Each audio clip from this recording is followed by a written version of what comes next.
Welcome to Tech Panel. Today's topic is digital transformation. We will try to assess how businesses should strategize before jumping on the digital bandwagon. So we have on the panel today with us, we have Kavita Vishwanath, General Manager, JFrog India. Then we have Manikantan Dakshinamurthy, AVP, Sales Enterprise Security Solutions, eMudra. We have Arun Karna, CEO and MD, AT&T Global Network. And we have Rakesh Rauri, CTO, SVP Engineering and Global Retail Engineering Lead, Publicis Sapient. So CIO Review India is an enterprise IT magazine. We serve as a platform for the CIOs and CXOs to share their opinion, and we enable the inclusive growth. So now, as I was saying, that the going digital is one of the precursors. So let's start with Mr. Manikantan Dakshinamurthy, who will speak about the importance of electronic signatures for business continuity. Mr. Manikantan, over to you now. We have all been talking about a digital future wherein everything is automated, things are going to go completely paperless, and the intervention, or rather the manual intervention, seems to be very less. From the past couple of years, we have seen a lot of organizations do this in bits and pieces. And of course, due to the recent pandemic, we are actually seeing a huge thrust to be completely paperless. So enabling the digital future is what we do in eMudra, and electronic signatures for business continuity, which happens to be the current need of the hour, is something that I wanted to go ahead and talk and discuss today. Primarily, we are actually seeing a new wave of life, or rather a new term that has been coined called as the new normal nowadays, wherein it's not just an office-based scenario where you go to the office, you probably sit in a company given laptop or a desktop and probably go ahead and do your work. There are a lot of devices that are getting connected to the company's networks. They are going to be your smart devices, your handheld devices. There is a huge plethora of devices that are actually coming into the organization. And with that being said, there needs to be a proper security in place in order to go ahead and trust and provide accesses to these devices in a secure manner, so that the company data and the privacy can always be maintained. Secondly, in the customer segment, we are actually looking at a contactless scenario. Earlier, in the good old days, it used to be a scenario wherein people used to prefer face-to-face meets and do things.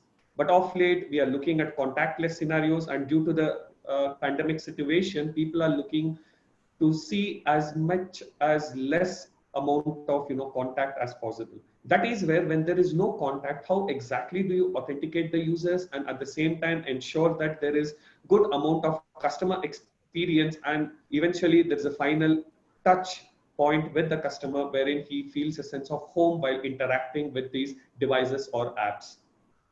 User identity verification is becoming a huge and an important factor for various organizations in order to enable remote working for their employees, and at the same time to ensure the security of it is also taken care of. So the market is pretty much going towards solutions that are scalable, which provide robust security and are able to meet the requirements of organizations in a larger manner. It is about improving performance in the face of digital disruption. It's about taking a business idea and helping the business realize that idea as soon as possible. So we have Kavita Vishwanath from JFrog India, who will talk about the role of DevOps in digital transformation. Over to you, Kavita. There are a few things which we believe is coming as the flavor or as a pattern emerging, which C-level folks are demanding of DevOps organizations. So when you talk about speed today, this is really speed of release management, speed of deployment. You want to be able to release software as fast as soon as it is developed by your developer. So speed is kind of a given because customers are becoming super demanding, which means that your product, your solution has to keep in, be in line with the consumer demand that's out there in the market.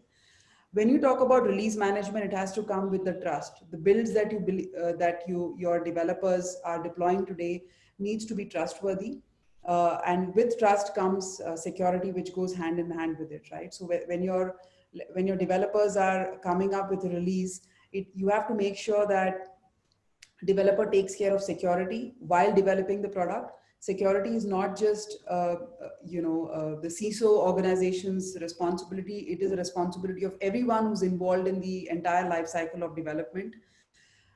You talk about high availability. This is specifically important in the context of DevOps, because when you're talking about releasing software seamlessly, you want to be able to ensure that your infrastructure supports supports the release management in the right way. With the concept of DevOps emerging on a day-to-day basis, what we've also realized is that developer efficiency has become a super critical metric for organizations. Now, I'm not talking about developer productivity. I'm talking about the efficiency with which developers today are able to churn out builds as they work on new features or enhancements of software, right? So efficiency really means that as a developer, when I'm developing a new version or working on new features, to release that much faster to my customers and not wait for a release cycle, which means as soon as I finish my build, I'm able to move on to the next thing on my roadmap, which is to say that how do I work on new features, and thereby the developer efficiency needs to be supported as well. With all of this happening in the world of DevOps, what we are seeing as an emerging trend is a rise of something that we call as super DevOps. Now, this is a term that we have coined. What does super DevOps mean? Traditionally, organizations have a large team of people that support DevOps, that drive DevOps transformation. But what happens when you have a unified end-to-end platform that takes care of all your DevOps processes? Through tools, you're able to automate a lot of these things that I just touched upon.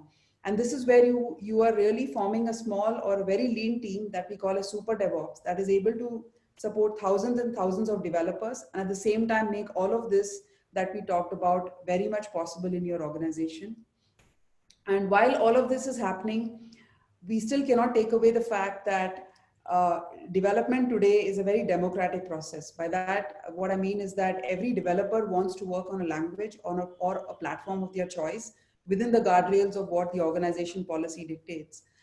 So you need a platform that helps support the choice of language that developer chooses, the choice of infrastructure that the organization chooses, and at the same time that is able to continuously integrate and work within the guardrails of security, trust, and speed when you talk about your software development lifecycle. Now, moving on to the digital transformation in the field of retail. So if we see the scenario there, the businesses must now move beyond, must now think of more than just marginal enhancements, and they should think of streamlining processes. That's where that is the actual aim of digital transformation in retail. So Mr. Rakesh from Publicis Sapient will talk about how to strategize digital transformation in the retail industry. Over to you, Rakesh.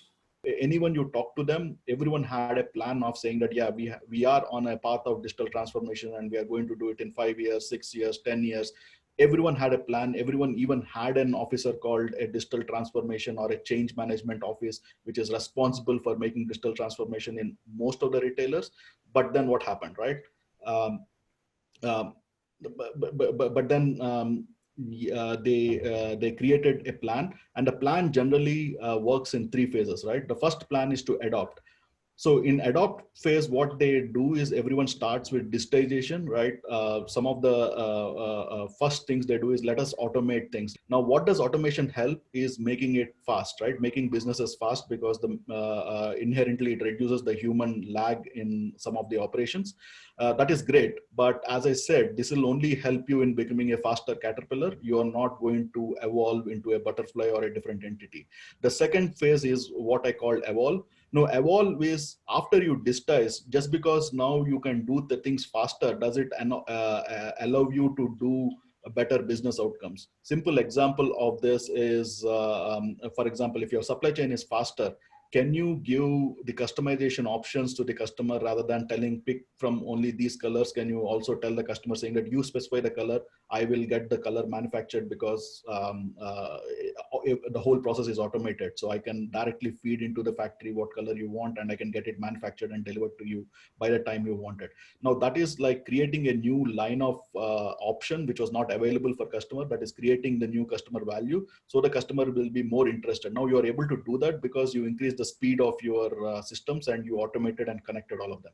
Then comes the last phase, right? The last phase is where you become intelligent, right? You actually anticipate what the customer wants rather than customer telling you. In the second phase, you're automated, but you're still, what you can say, there's still a human element involved in orchestrating these automated processes. Now, the third phase is where you say that you automate, this is where you use AI and data and ML, machine learning, those concepts to let the machine make the decision. For example, why should a merchandiser decide what colors to do for the next season? Can your data decide what color of clothes you're going to manufacture, or what color options you're going to have with a particular product, right? Now, if you truly reach to that phase, that is that. And it need not be just in that, it can be in all kinds of, like price, for example, it can be automated pricing. The successful companies already do that. So now let's move to another area which is bracing for digital transformation, that is the telecom industry. We have with us Arun Karna, CEO and MD AT&T, who will talk about the digital transformation strategies, how to strategize for digital transformation in the telecom industry. Over to you, Mr. Arun. As you know, the topic we have at hand is extremely fascinating, extremely relevant to our times. These are unprecedented times. And what this has done is, this has really accelerated the need for businesses to undertake digital transformation to survive and indeed thrive. I think this point was brought out very clearly by the esteemed speakers that came earlier to me. And I come from the telecoms world, so I would like to talk to you about the digital transformation in the telecoms industry. Two facets. What is it that we are transforming about ourselves, and how are we enabling the digital transformation journey of our customers? And specifically in the area of enterprise networks and how that affects business. So in this space, you know, it's a very fascinating space, because from shifting customer expectations to new technologies coming forth every day, you know, advances in 5G, IoT, the world around us, you know, specifically the telecom industry, is evolving very, very quickly. And we'd like to think ourselves as not just communication service providers, but digital service providers. And like I said, as telecom providers, we are not only undergoing our own digital transformation in our own networks, operations, and businesses, but I think we are in a privileged position where we are assisting and enabling the digital transformation journey of our customers as well. Now, in this context, we can view digital transformation in 4 facets. So first is, of course, we are a network services provider, so network transformation. So not only our network transformation, but the network transformation of our customers at scale. And what does that mean for them? And, you know, Rakesh talked about, you know, that mere, digital transformation is no good unless it brings an impact to business. So, you know, what is the business transformation it is bringing along? What is the business value, both to us and to our customers? How is it transforming the operation space? So operations transformation. So, you know, is it helping us automate, become more agile in our operations, so on and so forth. So that's the third dimension. And the fourth, and I think it's like the sum total of all 3 that came earlier, is the whole experience transformation. Because at the end of the day, all transformation needs to be about customer experience, and, you know, whether that is getting enhanced, and is it helping us improving customer satisfaction. So that's the sum total of what, you know, the other 3 facets.